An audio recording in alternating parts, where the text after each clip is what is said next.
Hi again, everybody. This video is sponsored by a contribution from Anonymous, and here's her story. Hi, Olly. I just finished watching your video. The narcissist does not think you're miserable without them and felt compelled to send in a story as commentary. The timing of the video was very relevant for me. I've been in no contact with the majority of my family for over a decade, namely siblings, their children, spouses. My parents are both deceased. I only have contact with one sister who raised me from infant to toddler and again from early teen to adult. She is genuinely a good person, and I credit her with giving me good enough foundation in life to become a good and mostly functioning adult. Occasionally, my sister gets caught up in drama to pull me back in with the other family members under the guise the other siblings finally growing as people and wanting to build better relationships. Yeah, right. We had one of these evenings over the summer. Every time this topic comes up, I say no thanks, not interested, and push back on my sister's encouragement that maybe this time they really are better. Typically, after a short period of time passes, one of the siblings who has supposedly showed signs of growth will do or say something horrible to my sister, and she is hurt, and my position is validated once again. I feel terrible for my sister when these events happen, but I recognize that she has left herself open to them, and she subsequently has to do the work to heal and recover from the cruel words or deeds. All I could do is to support her and reinforce the need for better boundaries and realistic expectations, as she is unwilling to cut the others out of her life. I respect her commitment to the concept of family and desire to be compassionate with the other siblings issues. I also feel compassion for them. I recognize that they are that way because of the abuse and neglect we all receive from our parents. And our parents behaved that way because they were also abused in their childhoods. However, I consider that the greatest possible manifestation of my compassion is staying away. Evidence shows that my siblings are not actively working to recover or change. They are generally unaware that they have problems. I don't buy that. I don't. They always know they have problems. That's why they fight so hard. But that's neither here nor there. This makes me quite certain that if we were to go spend time with them, their old programming would take over and they would begin attacking me all over again, as they did when I was the youngest and most vulnerable member of the family. The difference is that I am no longer small, frightened, isolated, and a scared little girl, and I wouldn't accept that treatment. I'm now a pretty strong adult, a combat veteran, and I can easily envision the scene going from bad to worse. Hateful things would be said and could possibly turn into physical violence, because that is the sad legacy of our family. Your comment about staying away to avoid ending up back in the back of a police car really resonated with me. It makes me very triggered and upset to think about being in contact with them. And while I don't usually think of it, the events where they try to draw me in definitely cause me to ruminate and be symptomatic until I am able to regain my focus. My message to the other story writer is this: there is no chance that having encounters with toxic people will result in those people developing a newfound respect for us. If it were possible, they would develop that respect regardless of our presence or absence, and it would not be contingent on something as shallow as our looks or weight, but rather the value we contribute to the world as good, positive, productive human beings. I also think that there is a strong parallel between toxic personalities and addictive personalities. Even if the toxic person gains some measurement of respect for us, if they are not actively working a recovery program, then they are under any stress. The old behaviors are pretty much guaranteed to take over and bring on all the negative results. Holidays would be the worst time for an encounter because holidays are stressful, even for people who are healthy and enjoy being together. I count myself blessed because somehow I avoided that orphan feeling so many members of these channels express. I think being the last child in a large family may have helped, and I'm naturally independent and like to spend time on my own. My sister always told me that I was born without any rose-colored glasses to shade my view of the world, and that is true. I've always found it easier to deal with an unpleasant truth than a fake sweet story to cover up a bad situation. Where she is the opposite and prefers to try to ignore and develop an alternative, more palatable story to cover bad events. I think that is how she finds the resolve to keep trying to maintain relationships with our siblings. And she's lying to herself. She's lying to herself because she doesn't have the courage to get away from them.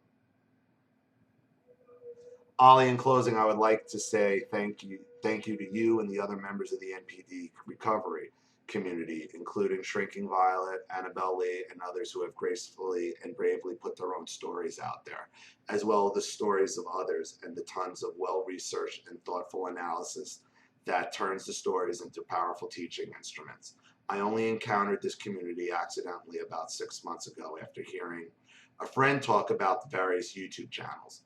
I started watching out of curiosity alone and was left, I don't even know what that word is, completamente, it's not English obviously, boca aberta, stunned open mouth. Charlene can explain to you. I guess it's Spanish, I'll have to ask her.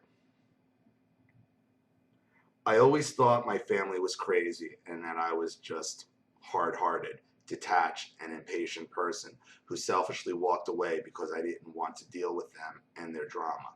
It was so impactful to hear so many others across generations and around the world telling stories that were identical or just a slight flavor difference away from what happened in my childhood household. I often felt like I had been slapped or hit in the stomach after watching some videos, and I would have to take a break and give myself some time and space to process the information. It has been empowering to be given a vocabulary to describe the events of my childhood and to gain the understanding that what took place was intentional and explain many symptoms and experiences I've dealt with as an adult. It's also been great to discover that no contact is a real and valid treatment strategy.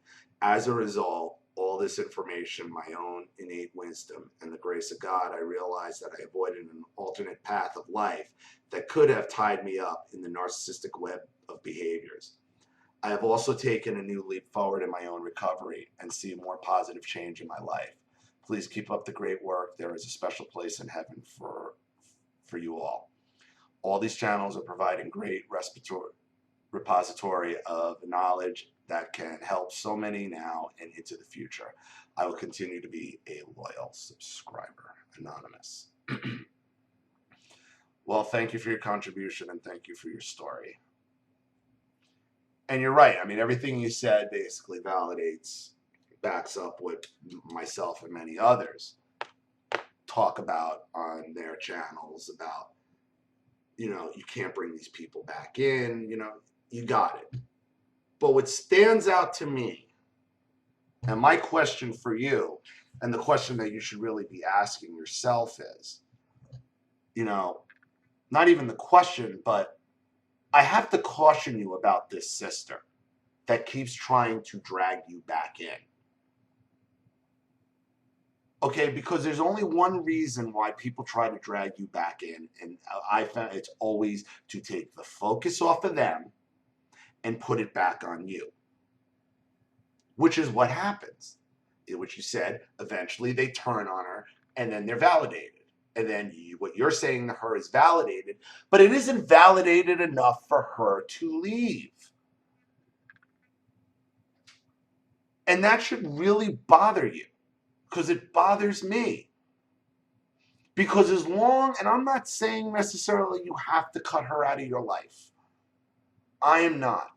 But what I am saying is she is a ticking time bomb waiting to explode in your face. And you have to be prepared for it.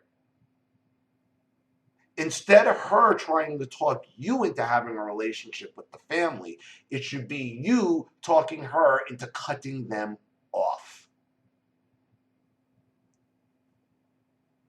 Shouldn't even listen to, I'm not even entertaining the words that I don't even want to listen to them. I don't even want to listen to the words that are coming out of your mouth. If they say she thinks, that's false. That's untrue. That's fake. I don't want to talk. We're not talking about this. Let's talk about you. What would it take for you, my sister, who I care about, and you supposedly care about me? What's it going to take for you to cut them off? Nothing? I'm not saying you need to cut her off, but I think you need to make it very clear that this is a topic that shall not come up again. I don't want to know about them. I don't want to hear about them. I don't care. And you sure shouldn't be asking about them. That's not to say, like, if you want to leave and you want to go no contact, like, then we'll talk. See, I'm very nervous. I always get nervous. And we find this time after time when people think family members are on their side, but they're still carrying on relationships with the narcissistic abusers. It always is a time bomb waiting to blow up in your face. So everything you said is true and accurate, and I appreciate it. And it's validation for everybody who watches. Okay, but I wouldn't be doing my job, you know, and I'm sorry it took me so long to get it. I'm going to do a video after all of these today to explain what's been going on the last month and why. But look, when it's all said and done, this is an exploding time bomb that will blow in your face. They always, always do. Always, always do. So regardless of everything you're saying, and not even regardless, but in light of everything you're saying about the end part, you need to live up to what you're saying to make the end part a reality, because keeping the flying monkey, because unfortunately that is what your sister is a flying monkey. When she changes history, okay, she's not misremembering it. She's changing it to make them happy, to win favor. Don't think the abusers don't know what the truth is and don't realize that she's lying. They know she's lying. Just like you know the narcissist is lying and they know you know them. It's the same way around. They know she's fabricating a story other than the truth in order to gain favor with them, and it never works, does it? If it hasn't worked for all these decades she's been alive now, why would it work now? You're just throwing the same red meat to the same tiger. The tiger's going to do what tigers do. They're going to eat the red meat. So stay vigilant for yourself, Anonymous, because the flying monkey is always a ticking time bomb waiting to go off. Thank you again for your contribution. Thank you again for your story. Thank you to everybody watching. Please leave any opinions or advice in the comment section below.